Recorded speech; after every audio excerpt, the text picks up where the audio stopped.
જય શ્રી કૃષ્ણ. કેમ છો? કેમ છે મારું યુટ્યુબ ફેમિલી? સ્વાગત છે તમારું અમારા નવા બ્લોગમાં. અત્યારે વાગી ગયા છે 9:30. આજના અમારા મંદિરના દર્શન કરાવું. જય ભગવાન હે મારા વાલા. તો અમે જો કામકાજ કરીને ફ્રી થયા અને હવે નાસ્તો કરવા બેહી. નાસ્તામાં તો આજ બેનોને લઈ જવા હતા ફણગાવેલા મગ, તો અમારે હારવાર મગ ને એવું ખાઈ લેવું. થોડું ઘણું છે ખાખરા ને એવું બધું, તો એ ખાઈ લેવું. એ ભાઈ તારે ખાવા? જય શ્રી કૃષ્ણ મમ્મી. જય શ્રી કૃષ્ણ. જય શ્રી કૃષ્ણ. એ પપ્પા તારે ખાવા છે મગ? ખાવા તારે? એ ભાઈ મગ ખાવાના હોય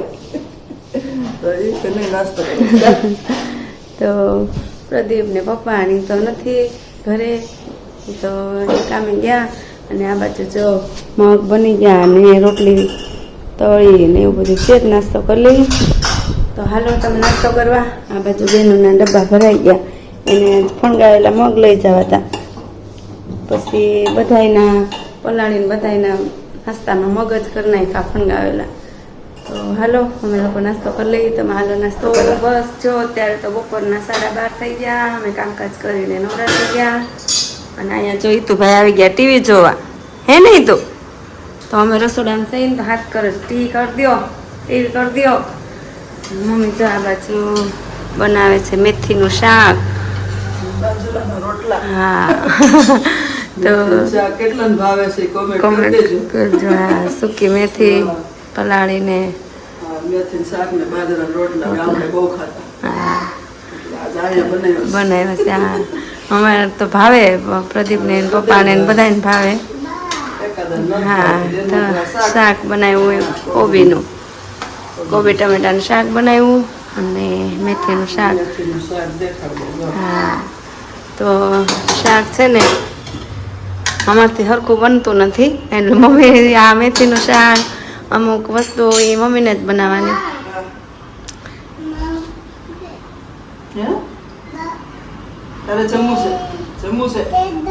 ટીવી કરી દો ને, તો એને કઈ હાથ કરે ટીવી કરી દો ને. તો હાલો શાક ને બની ગયું. ઓલી બાજુ કોબીનું થાય છે, તો આ બાજુ રોટલા બનાવી નાખું. રોટલા તો મારે બનાવવાના, અને રોટલા ને કોબી ટમેટાનું શાક ને મેથીનું શાક. તો આજ તો દેશી ભાણું છે. તો આવજો તમે જમવા અને કોમેન્ટમાં કહેજો કે કેટલાને કોને કોને ભાવે છે, એ કોમેન્ટમાં કહેજો. તો જો અત્યારે તો બપોરનો ટાઈમ થઈ ગયો અને ભગવાનને થાળ અર્પણ કર્યો. થાળમાં તો છે મેથીનું શાક, રોટલા ને કોબી ટમેટાનું શાક. તો ભગવાન જમવા પધારો એવો ભાવ કરી. અને આ બાજુ પપ્પા ને પ્રદીપ ને મમ્મી બધા જમવા બે જાય.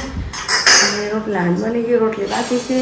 આ બાજુ રોટલી થાય છે, રોટલી બનાવું છું. રોટલા બની ગયા અને પપ્પા અને મમ્મી ને બધા બેસી ગયા. હાલો પ્રદીપ તમે બેસી જાવ ને?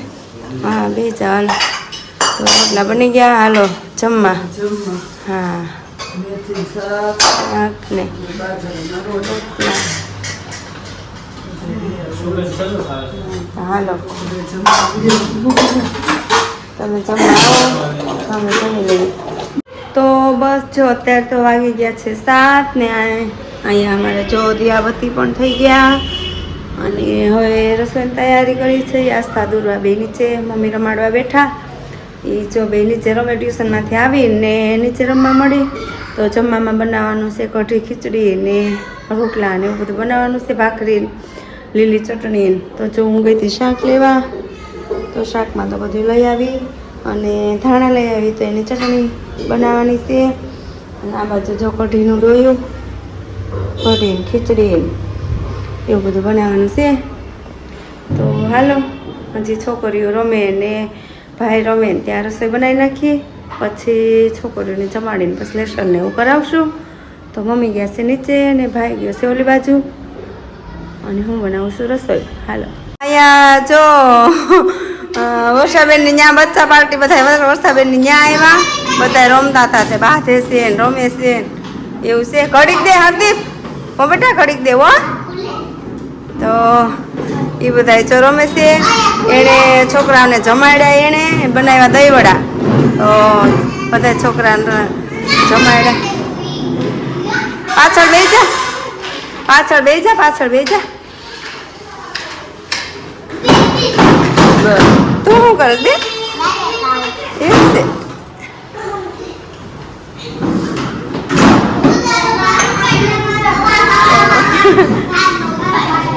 છોકરા હવે જો બડાટી કરે છે.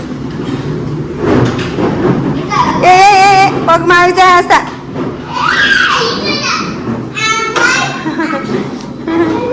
વર્ષાબેને બનાવ્યા દહીં વડા હે ને?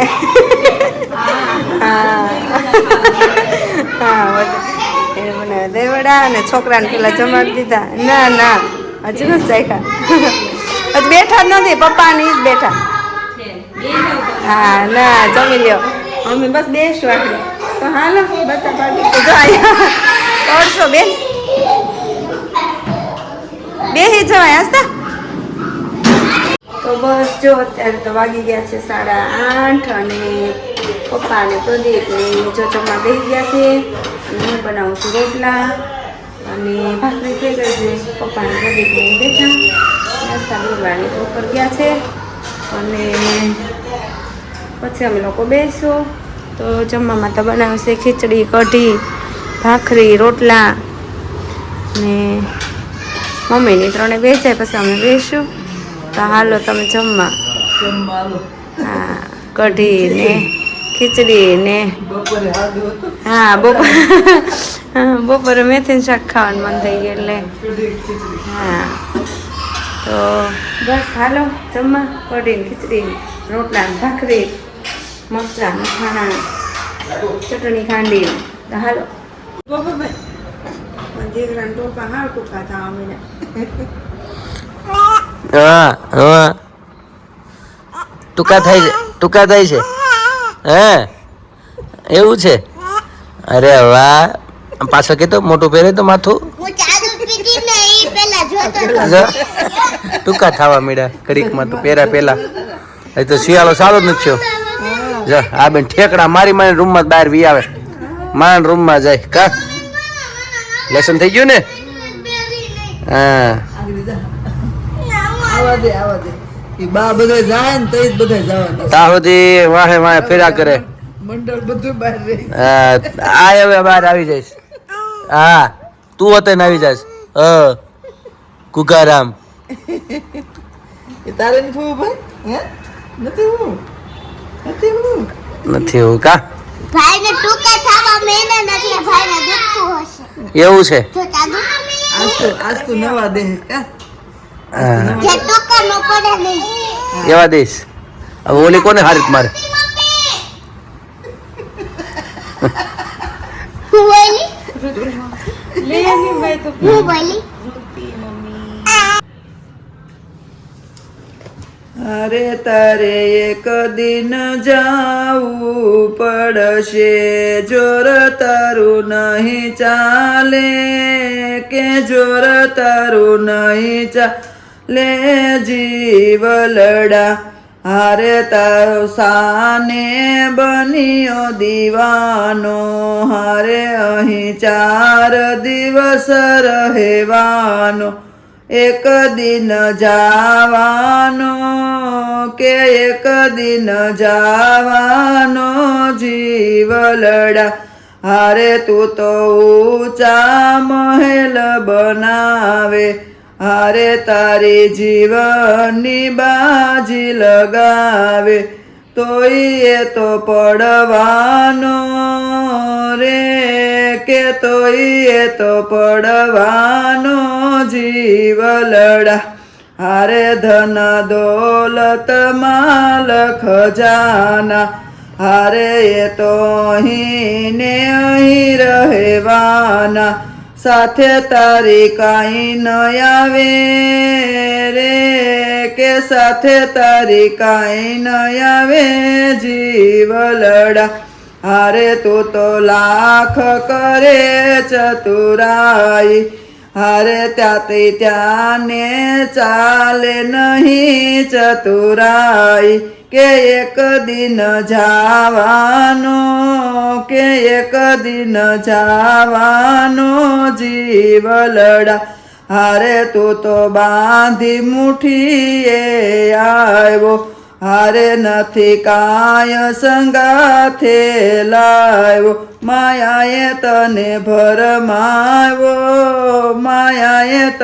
ભરમાવ્યો જીવલડા હારે તે તો પરાયું ભેગું કીધું હારે તે તો તારું માની લીધું વિષયનું વિષ પીધું રે વિષયનું વિષ પીધું જીવલડા હારે તું તો ભૂલી ગયો ઘર તારું હારે તારે આગળ પાછળ અંધારું નીકળવાનું નથી બારું રે નીકળવાનું નથી બારું જીવલડા હારે સમજીને સત્સંગ કરજે હારે તારી ઉપદને તું હરજે વાલાને નવ વિસરજે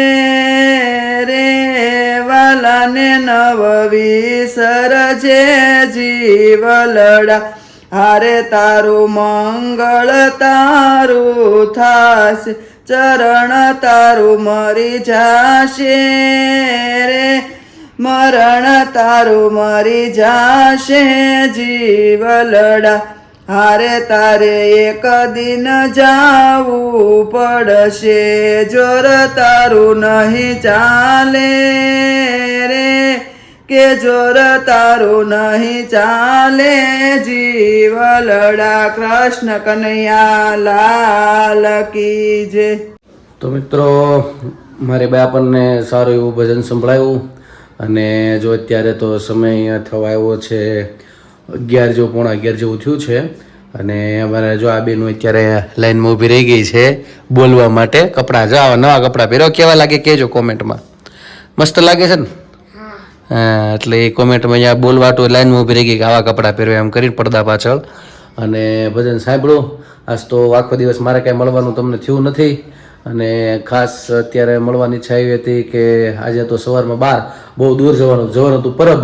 અહીંયા સુરતમાં એક ગામડું છે કંઈક પરબ લગભગ કામરેજની અંદર ઘણું આગળ આવેલું છે એટલે સવારમાં ત્યાં 6 સાડા 6 નીકળી ગયો હતો પાછું 11:30 12 છે પાછો આવ્યો હતો એટલે સમય આ બપોર સુધી તો ત્યાં જ જતો રહ્યો હતો એટલે આખો દિવસ એમાં કામકાજમાં પાછી સવારમાં ઠંડી હવે પહેલી વાર મેં જોઈ. આજ તો કોટ પહેરીને જવું પડ્યું હતું ત્યાં એ બધી ઠંડી હતી બાકી એટલે બધી તકલીફ નહોતી કે પહેરવું પડે પણ હાવ બારોબાર હતું હાવ ગામડામાં એટલે વધારે ઠંડીનું બધું લાગતું હતું ખાસ. તો બસ હવે મારા બ્લોગને અહીંયા વિરામ આપું છું. કાલે પાછા આપણે નવી મસ્તી સાથે મળશું તો મારા બ્લોગને તમે લાઈક કરજો અને હા કોમેન્ટમાં તમારો જવાબ આપજો પ્રેમ આપજો સહકાર આપજો કોમેન્ટમાં ખાસ ને કંઈક ને કંઈક લખજો જેથી કરીને અમને લાગે કે તમને બધાને બહુ ગમે છે અમારો વિડીયો. અને હા અમારો વિડીયો ગમતો હોય તો શેર કરવાનું પણ ન ભૂલતા. આવો નવા બધા પ્રેમ આપતા રહેજો અને બસ આવીને આપણે મસ્તી કરતા રહીશું. બસ તો આજ માટે એટલું.